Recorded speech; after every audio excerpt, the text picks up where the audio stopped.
Magandang araw para sa lahat ng ating minamahal na mga senior citizens. Ngayong araw ay pag-uusapan natin ano ba ang mga requirements for applying pensions. Isa-isahin nating alamin ang mga requirements na dapat nating i-prepare kapag tayo ay mag-file na ng ating monthly pension.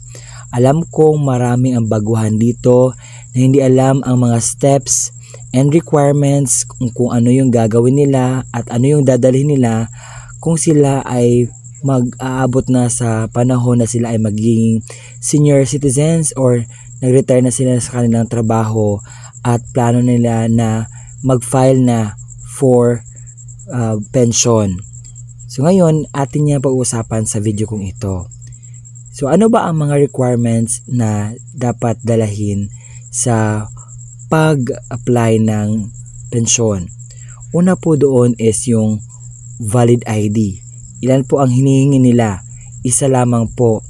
Pangalawa is yung bank account na nakapangalan sa inyo. Sir, wala po akong bank account na nakapangalan sa akin. Ano po yung gagawin ko? Ang gagawin mo po is pupunta ka sa pinakamalapit na SSS branch sa inyo at pumunta ka doon at maghingi ka ng LOI. Ano po ba yung LOI?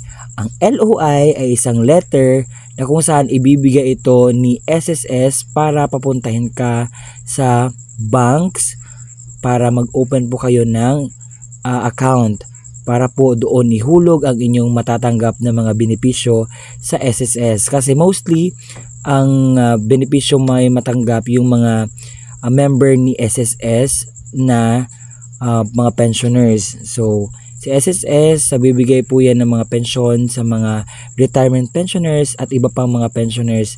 At yun po ang mga impormasyon na dapat ninyong malaman patungkol po sa ating content ngayong araw, kung ano ba yung mga dapat ninyong gawin or mga requirements kung kayo ay mag-file na ng inyong pension sa SSS. Na sana'y naibigay ko ng tama at naibigay ko kung ano yung dapat na makuha ninyong impormasyon patungkol sa ating content ngayong araw.